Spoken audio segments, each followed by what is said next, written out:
Hello everyone, I hope you all are doing good. Today we are going to discuss the previous year questions of teaching aptitude for UGC NET and JRF.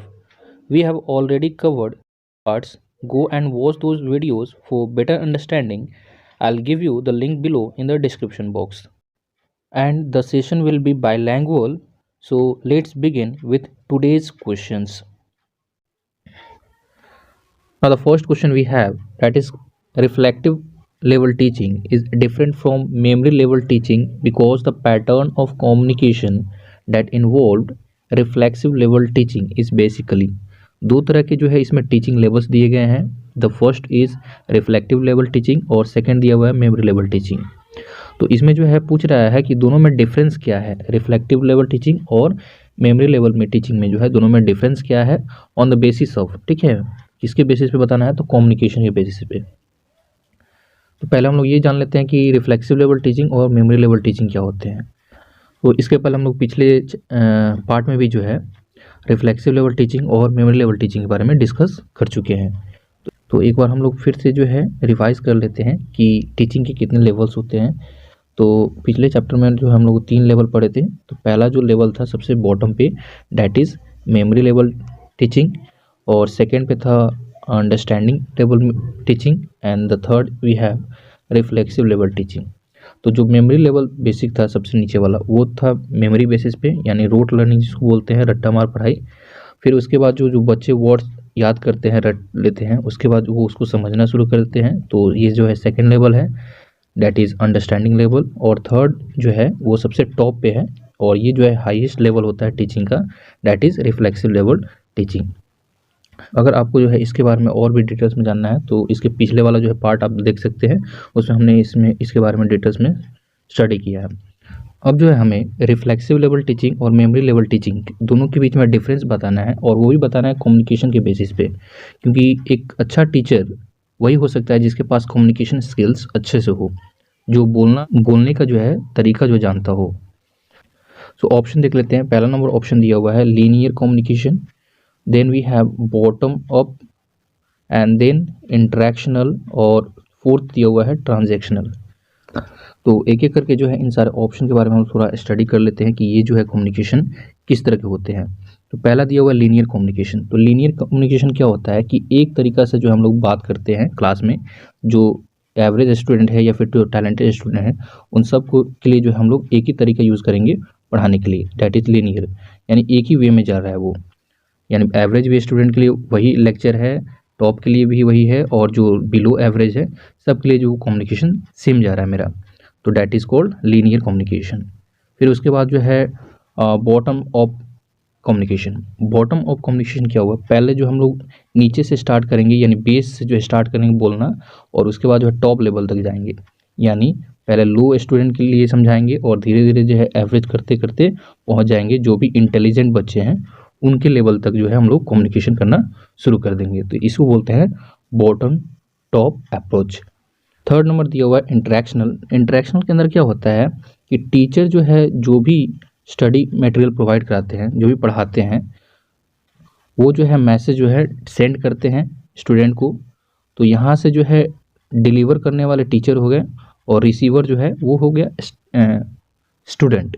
तो यहाँ से क्या हुआ कि एक तरह से जो है टीचर जो है यहाँ से कम्युनिकेशन तो कर रहे हैं, फिर यहाँ से जो फीडबैक आता है कि जो पढ़े हैं, ठीक है, यानी यहाँ से भी मैसेजिंग हो रहा है और स्टूडेंट की तरफ से भी रिप्लाई आ रहा है. तो इसको बोलते हैं इंटरेक्शनल. यानी दोनों तरफ से जो है बातचीत लगातार चलते जा रहा है, यानी टीचर यहाँ से पढ़ा रहे हैं और स्टूडेंट जो है यहाँ से अपना डाउट क्लियर करते जा रहे हैं. तो यानी इसके अंदर क्या होता है कि टीचर तो मैसेज देते ही देते हैं, साथ ही साथ स्टूडेंट मैसेज भी करते हैं और अपना फीडबैक भी देते हैं कि जो पढ़े हैं वो समझ में आया कि नहीं, ठीक है, इसके बारे में. तो इसको बोलते हैं इंटरेक्शनल कम्युनिकेशंस. और फोर्थ नंबर जो लास्ट दिया हुआ है, डैट इज़ ट्रांजैक्शनल. इसमें भी क्या होता है कि टीचर जो है मैसेज तो डिलीवर करते हैं स्टूडेंट को, ठीक है, यहाँ पे जो है टीचर जो है वो क्या है, सेंडर है, यानी भेजने वाले हैं मैसेज, और स्टूडेंट जो है रिसीवर. यहाँ से मैसेज जा रहा है स्टूडेंट के पास, और स्टूडेंट बस जो है क्या करेगा, यहाँ से इसको फीडबैक दे देना है कि जो हम लोग पढ़े हैं वो अच्छा था बुरा था जो भी है उसके बारे में फीडबैक दे देना है. यानी आंसर क्वेश्चन नहीं होता है. ट्रांजैक्शन के अंदर जो है बस फीडबैक दिया जाता है कि जो यहाँ से मैसेज आया है वो यहाँ से कैसा था, तो इसको बोलते हैं फीडबैक। तो एक मोटा मोटा एक आइडिया ले लेते हैं। लीनियर के अंदर क्या होता है कि एक ही वे में चलता है, बॉटम टॉप अप्रोच, नीचे से जो है ऊपर लेवल तक जाते हैं। और इंटरेक्शन के अंदर क्या होता है कि वहाँ से जो है टीचर और स्टूडेंट के बीच में कम्युनिकेशन होता है, और यहाँ से दोनों तरफ से 2 वे कम्युनिकेशन होता है। टीचर भी बोलते हैं, स्टूडेंट भी बोलता है, दोनों तरफ से मैसेजिंग होते रहता है और फीडबैक भी प्रोवाइड होते रहता है। तो इसीलिए इसको बोलते हैं इंटरेक्शनल। ठीक है, बहुत सारा इंगेज, इसमें जो है सबसे इंगेज ज़्यादा होते हैं स्टूडेंट्स। फिर उसके बाद जो है 4th नंबर दिया हुआ है ट्रांजेक्शनल। ट्रांजेक्शनल में क्या होता है कि टीचर और स्टूडेंट के बीच में जो है कम्युनिकेशन होता है, और यहाँ से टीचर मैसेज डिलीवर करते हैं और यहाँ से बच्चे जो है फीडबैक देते हैं। तो इसका जो है अब जो है इसका करेक्ट आंसर जो है क्या होने वाला है, रिफ्लेक्सिव लेवल टीचिंग और मेमोरी लेवल टीचिंग के अंदर जो है बेसिक डिफरेंस जो है कम्युनिकेशन लेवल पे है, वो है ट्रांजेक्शनल कम्युनिकेशन। तो ऑप्शन नंबर डी जो है इसका सही है। Now next question we have, second question दिया हुआ है असेसमेंट से रिलेटेड। तो कह रहा है कि which one of the following assessment procedure is conducted during the process of teaching learning session. पढ़ाने के दौरान ही जो है और सीखने के दौरान ही जो है जो भी एग्जाम कंडक्ट या टेस्ट कंडक्ट हो जाता है, उस टेस्ट को क्या कहते हैं। ठीक है, इवैल्यूएशन सिस्टम को क्या कहते हैं। ऐसा क्वेश्चन जो है हम लोगों को 3 से 4 बार जो है ये क्वेश्चन मिल चुका है पिछले पार्ट्स में, तो हम लोग जानते हैं इसके बारे में डिटेल्स में। तो इसका आंसर जो है वो है option number B, that is formative evaluation system. तो ये हम लोग जानते हैं, पहले भी हम लोग पार्ट में देख चुके हैं कि टीचिंग लर्निंग जो सेशन होता है उसके दौरान, पढ़ाने और सीखने के दौरान ही जो है जो इवैल्यूएशन सिस्टम होता है उसको बोलते हैं formative evaluation. Now third number we have identify those teaching strategy which are learner centric methods. तो वो सारे टीचिंग मेथड्स को इसमें से हम लोग को सर्च करना है जो लर्नर के पॉइंट ऑफ व्यू से जो है वो बेहतर होता है, ना कि टीचर के पॉइंट ऑफ व्यू से। तो ये लर्नर सेंटर्ड क्या होता है पहले ये समझ लेते हैं। क्या होता है कि 2 तरीक़ा से टीचिंग होता है। जो टीचर क्या करते हैं, एक तरह से जो है कंटेंट को डिलीवर करते हैं, स्टूडेंट के पास पहुंचाते हैं, और स्टूडेंट जो है उसको रिसीव करता है, और यहाँ से जो है कोई फीडबैक नहीं आता है। ठीक है, ये पहला मेथड हो गया। यानी बस जो है ये जो टीचर जो है यहाँ से अपना कंटेंट डिलीवर करेंगे, स्टूडेंट तक पहुँच गया, लेकिन स्टूडेंट से जो है कोई भी मैसेज या फिर फीडबैक वगैरह नहीं लिया जाता है। तो इसको बोलते हैं 1 वे टीचिंग, यानी टीचर सेंट्रिक मेथड है ये। यहाँ से स्टूडेंट मेथड, अगर स्टूडेंट भी जो है क्वेश्चन आंसर करना स्टार्ट कर दे, ठीक है, यहाँ से कुछ पूछना स्टार्ट कर दे, अपना जो भी डाउट्स वगैरह है वो क्लियर करना शुरू कर दे, पूछना स्टार्ट कर दे, मैसेज करना स्टार्ट कर दे, तो इस मेथड को कहते हैं लर्नर सेंट्रिक मेथड। यानी स्टूडेंट का भी पार्टिसिपेशन उसके अंदर हो जाए, तो इसको बोलते हैं 2 वे कम्युनिकेशन, लर्नर सेंट्रिक। तो एक एक करके जो है ऑप्शन को रीड कर लेते हैं कि कौन कौन से ऑप्शन दिए गए हैं। तो पहला नंबर दिया हुआ है corporate learning, then B number है team teaching, C number we have laboratory based project, 4 number कह रहा है pair share discussion, and the 5 we have lecturing with PowerPoint presentation. तो इस क्वेश्चन में हम लोग अगेन यूज़ करने जा रहे हैं एलिमिनेशन मेथड, क्योंकि हम लोग जो है शुरू से ही जो है हम लोग को कुछ सीखना है कि एग्ज़ाम में क्वेश्चन को अटैम्प्ट कैसे करना है। तो पहले तो हम लोग देख लेते हैं कि लेक्चरिंग मेथड जो होता है वो कभी भी जो है लर्नर सेंटर्ड नहीं होता है। ठीक है, टीचर सेंट्रिक होता है वो। तो ई नंबर जो है ये नहीं हो सकता है ऑप्शन में। तो जो ऑप्शन के अंदर जो है ई नंबर दिया हुआ है स्टेटमेंट नंबर, उसको हम लोग कर देंगे एलिमिनेट। तो यहाँ से देख सकते हैं डी नंबर के अंदर ई नंबर दिया हुआ है, ये भी एलिमिनेट हो गया। अब आते हैं यहाँ पे दिया हुआ टीम टीचिंग, जो टीचर जो है मिलकर टीम टीचिंग करते हैं, ये भी जो है लर्नर सेंट्रिक के अंदर नहीं आता है। इसमें स्टूडेंट का पार्टिसिपेशन न के बराबर होता है। तो इसमें बी नंबर जहाँ भी है वो भी उसको भी कर देंगे एलिमिनेट। तो यहाँ पे देख सकते हैं ए नंबर के अंदर बी है, ये भी एलिमिनेट हो गया, and also we have the option number B, तो ये भी जो हम लोग एलिमिनेट कर दिए। तो एक ही बचा ऑप्शन डैट इज सी। तो इस तरह से हम लोग एलिमिनेशन मेथड का यूज़ करेंगे। तो इस पर देख लेते हैं सी में कौन कौन से ऑप्शन है। तो ए नंबर दिया हुआ कॉर्पोरेट लर्निंग, ये जो है लर्नर सेंट्रिक होता है, and then we have C number laboratory based project, यानी इसमें जो है स्टूडेंट का पार्टिसिपेशन बहुत ज़्यादा होता है, स्टूडेंट सेंट्रिक ही होता है, यानी डैट मीन्स लर्नर सेंट्रिक। सीखने वाले जो होते हैं वो बहुत ज़्यादा सीखते हैं इस मेथड से। फिर उसके बाद जो है डिस्कशन मेथड, यानी पेयर शेयर डिस्कशन मेथड, तो जो ग्रुप डिस्कशन होता है ये भी जो है क्या है, लर्नर सेंट्रिक है। तो आई होप आप लोग को जो है ये समझ में आया होगा कि इस क्वेश्चन को अटेम्प्ट कैसे करना है। नाउ नेक्स्ट क्वेश्चन देखते हैं।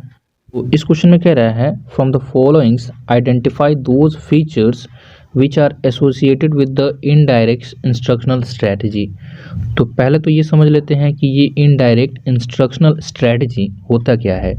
तो इसमें क्या होता है कि टीचर जो है स्टूडेंट को जो है डायरेक्ट इंस्ट्रक्शन नहीं देके इनडायरेक्टली इंस्ट्रक्शन देते हैं, यानी बच्चों में जो भी डेवलपमेंट करना होता है वो डायरेक्टली यानी हैंड होल्ड सपोर्ट ना करके उनको क्या किया जाता है, इनडायरेक्ट इंस्ट्रक्शन दिया जाता है कि ऐसा आपको काम करना है। या फिर मान लेते हैं कि एक ग्रुप है, ग्रुप में बच्चों को डाल दिया जाता है और बच्चों के बीच में ही कंपटीशन करा दें, that is indirect instructional strategy.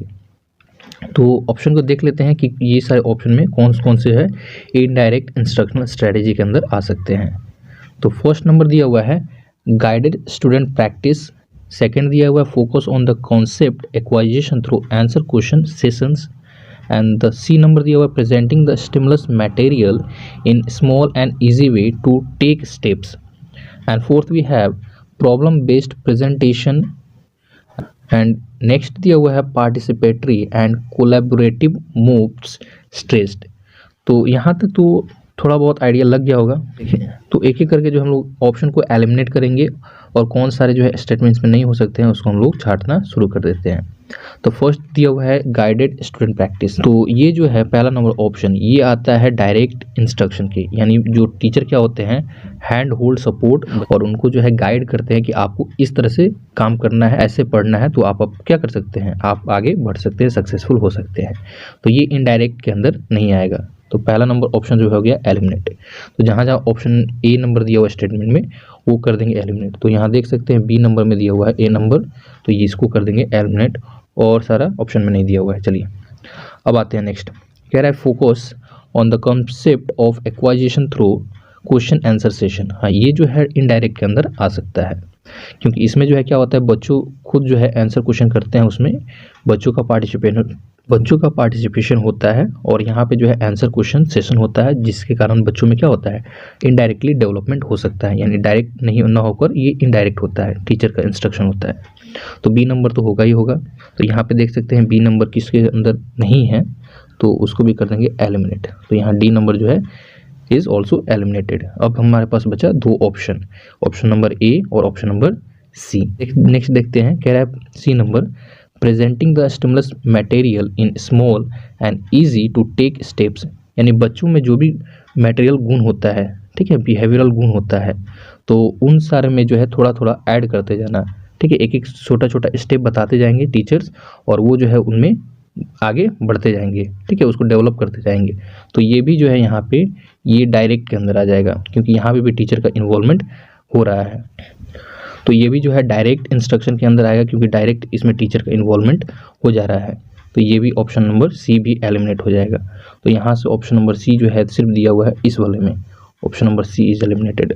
अब जो है दिया हुआ है option number A, that is correct. अब इसमें जो है बी तो दिया है, डी भी दिया हुआ है, तो डी जो है देख लेते हैं कि प्रॉब्लम बेस्ड प्रेजेंटेशन, अगर बच्चों को प्रॉब्लम दिया जाता है तो इनडायरेक्टली जो है उनका थॉट जो है, उनकी सोचने की क्षमता जो है इंक्रीज हो जाता है प्रॉब्लम बेस्ड से। सो उनको प्रॉब्लम अगर देते हैं टीचर तो इससे क्या होता है बच्चों का इन्वॉल्वमेंट ज़्यादा होता है। फिर ऑप्शन नंबर ई के अंदर दिया हुआ है, कह रहा है participatory and collaborative move states, बच्चों को आपस में क्या कर दें, कोलैबोरेट करके उनको लर्निंग स्ट्रेटेजी बताया जाए, ठीक है, बच्चे आपस में ही घुल मिल के अपना जो है डिसीजन वो ले। दैट मीन्स बच्चे जो है खुद को कोलैबोरेट करके यानी पार्टिसिपेट करके एक ग्रुप बनाकर डिस्कशन करें, ग्रुप डिस्कशन करें, ताकि जो है उनका डेवलपमेंट खुद ब खुद हो जाए। तो ये भी जो है इनडायरेक्ट इंस्ट्रक्शनल स्ट्रेटजी के अंदर आ सकता है। तो इसलिए हमारा ऑप्शन नंबर फर्स्ट जो है वो पूरी तरह से सही है। ओके, सो आज के सेशन का लास्ट क्वेश्चन है स्टेटमेंट बेस्ड। तो दो स्टेटमेंट दिए गए हैं, एक एजर्शन है और दूसरा रीजन दिया हुआ है। तो एजर्शन रीजन का क्वेश्चन हम लोग कैसे करते हैं, तो एजर्शन पहले पढ़ेंगे स्टेटमेंट को कि क्या दिया हुआ है, और रीजन में हम लोग क्या करेंगे, ऐसे यूज़ करेंगे बिकॉज, ठीक है, ये स्टेटमेंट दिया हुआ है बिकॉज इसके कारण, तो ये रीज़न हो गया, ऐसे बिकॉज डाल के करेंगे। तो एक बार देख लेते हैं स्टेटमेंट क्या दिया हुआ है। तो एसर्शन दिया हुआ है यहाँ पे, giving order to students in the classroom is a specific form of communications. Student, that means student को जो है क्लासरूम के अंदर जो है ऑर्डर देना, ये एक तरह का जो है कम्युनिकेशन होता है। बिकॉज रीज़न क्या दिया हुआ है, because the manners of orders depends upon the cultural background of the student involved, क्योंकि ये जो है कम्युनिकेशन जो है डिपेंड करता है कि बच्चे जो है किस बैकग्राउंड से आए हैं, ठीक है। कम्युनिकेशन आप जिस अगर मानते हैं बच्चे जिस लैंग्वेज में समझते हैं तो उसी वे में जो है कम्युनिकेशन करना जरूरी है। तो ये जो है कल्चरल बैकग्राउंड पे डिपेंड करता है स्टूडेंट के, यानी हमारा रीज़न जो है वो करेक्ट है और हमारा एजर्सन भी वो भी करेक्ट है। और यहाँ पे बताना है कि क्या रीज़न जो है एजर्सन का करेक्ट एक्सप्लेनेशन करता है, तो डैट इज़ ट्रू। तो यहाँ पे जो है एजर्सन भी सही है, रीज़न भी सही है, और जो रीज़न दिया गया है वो एजर्सन को फॉलो करता है। इसका मतलब क्या है कि ऑप्शन नंबर ए जो है इसका करेक्ट आंसर है। Both assertion and reason are true, और आर जो है ए का जो है करेक्ट एक्सप्लेनेशन है। डैट मीन्स रीज़न जो दिया गया है वो एजर्सन का करेक्ट एक्सप्लेनेशन करता है, इसलिए जो है ऑप्शन नंबर ए जो है इसका सही आंसर है। सो आज के लिए हम लोग इतना ही रहने देते हैं, फिर मिलेंगे हम लोग नेक्स्ट प्रीवियस ईयर सेट के साथ, क्योंकि हम लोगों ने जो है 2022 में जो है JRF का टारगेट रखा है, तो इसको हम लोग अचीव करना है। तो तब तक के लिए take care, study well, thank you.